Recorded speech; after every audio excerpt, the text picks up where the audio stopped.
of all, let me congratulate you on having such a eventful and good event here. It was very enlightening. Now let me put forward my question. Now we have seen some interesting debates, some very curious arguments in favor of a religion against another religion. What we're doing is a comparative study in religions. A very logical question. Our goal is not to continue compare religions or say one is better than the other. Our goal is a better society, a better life, a better world, a peaceful world with more compassion and harmony. What is the logical conclusion of this all? Are we saying that till everybody in the world is not Muslim, we are not going to have a continuum and equilibrium? Or till everybody is not going to be Christian, we are not, because unless everybody is one, this argument is going to continue. What is our goal? What are we heading to? Brother asked the question that we had good arguments, good debates. What is the ultimatum? Do you want to make everyone Muslim? Do you want to make everyone Christians? What is ultimate? Ultimate is to search for peace. Through the Creator Almighty God. The path? The path because there is only one path. One path is submitting your will to God. And that is only one path which we know what it is. Yes, submitting your will to God. Yeah, so there has to be only one conclusion. One conclusion, correct. Inna Dina Indallah Islam. So the logical end to this is the entire world becomes a Muslim. Not logical end to it. The thing is there that if those who get the truth, those who Allah gives hidayah, they'll become Muslim. Our job is to deliver the message. The Quran mentions in Surah Ghashiyah, chapter number 88, verse number 21-22, Allah says to the messenger, فَذَكِّرْ إِنَّمَا أَنْتَ مُذَكِّرْ. Your job is to deliver the message. Changing hearts, you are not the manager of affairs. Lasta alayhi musaitir, you are not the manager of affairs. I agree. It is Almighty God. So what are we doing? We are delivering the message. I agree. Changing hearts in the hands of Allah subhanahu wa ta'ala, not in our hand. I agree. What we are doing, are we getting peace or not? The thing to be noted is, when people say this is the best religion, and if someone else says this is the best, there is comparative study. And logically we can find which is the best. But we cannot continue to compare till the end of the world. There has not to be till the end of the world, till the end of my life. Oh. Till the end of your life. We are here to deliver the message. It is nothing about conversion. We deliver the message, you like it, you accept it. We can't force anyone. No, I'm not saying you about, tell me one I'm thing, not saying about irrespective of the non-Muslims. You know, majority non-Muslims didn't accept Islam, correct? Yeah. But did they benefit or not? They certainly will. They benefit, that's sufficient. Some people get 10 points, some people 20, some people 100.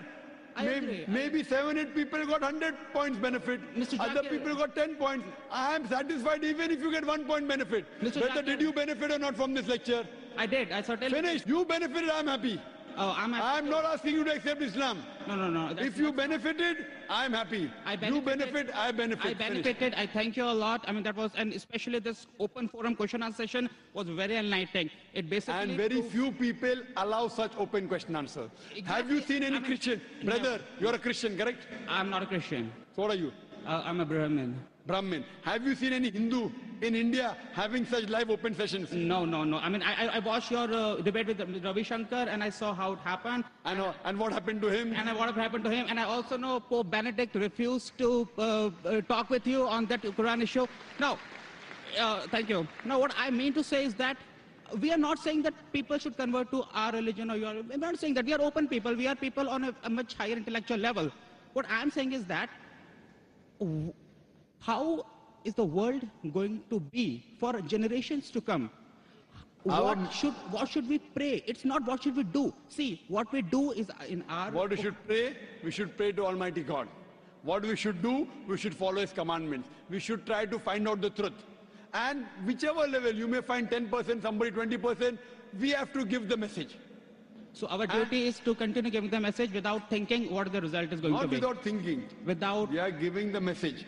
And we want the people to follow the true message. Whether they accept or not, I'm not bothered. I cannot force anyone. I cannot compel anyone. Fine? Yep. But while giving the message, some people are convinced 10%, some 20%, some 100%. Whatever it is, if I make a difference, I'm happy. Some people may not like it also. That see, Zakir is quoting, they may not like it. So I'm trying my level best to speak the truth and deliver the message. Am I talking about killing anyone here? No. Am I talking about torturing anyone? No. So if I'm talking about humanity based on our Creator Almighty God, then what's the problem? Mr. Zakir, I understand. Have I told that you should kill the Hindus? No. Have I told you should kill the I Christians? understand your point. If someone in comparative religion tries to bring animosity, that is wrong. talking about violence, That is wrong. another religion, that is wrong. But we are not doing it. And Very let us- good. Yes. And let us not talk about people who are doing it. Let us talk about people like you and me, who are not doing all that. Very good. Who are only benefiting people by telling them the truth, not forcing them to believe into anything, right? Me and you together. Very good. But if that continues, the division remains. There's no division. What's the division? The division. Brother, I love you, brother. I love you too. But finish. Christians- So where's the division? No, I love all of you. The Christians will still keep preaching. The Judaism will still keep preaching. Let them We will preach. keep preaching. But there is division still, isn't it? Brother, what you have to I realize? want to see a world with complete compassion and humanity without no divisions. So do you think there's no compassion in me? There's a lot of compassion in you. Do you think there's no humanity in me? A lot of it. So why are you looking at me from the other side? No, I'm not looking at you. I'm asking you a question. I'm not looking at you. I'm looking at Pope Benedict, who refused to talk to you. So I'm tell not looking at Pope you. Benedict, tell that to Pope Benedict, I am Dr. Zakir Naik, just a student of Islam and comparative religion. I have come here to spread the truth, and I'll continue to spread the truth because that's my message. Because Allah says in the Quran in Surah Fussilat chapter 41 verse number 33, وَمَنْ أَحْسَنُ قَوْلًا مِمَّنْ دَعَا إِلَى اللَّهِ وَعَمِلَ صَالِحًا قَالَ إِنَّنِي مِنَ الْمُسْلِمِينَ. Who is better in speech than one who invites to the way of thy Lord, works righteousness, says a Muslim. That's the reason I changed from a doctor of body to a doctor of a soul. وَآخِرُ دَعْوَانَا الْحَمْدُ لِلَّهِ رَبِّ الْعَالَمِينَ.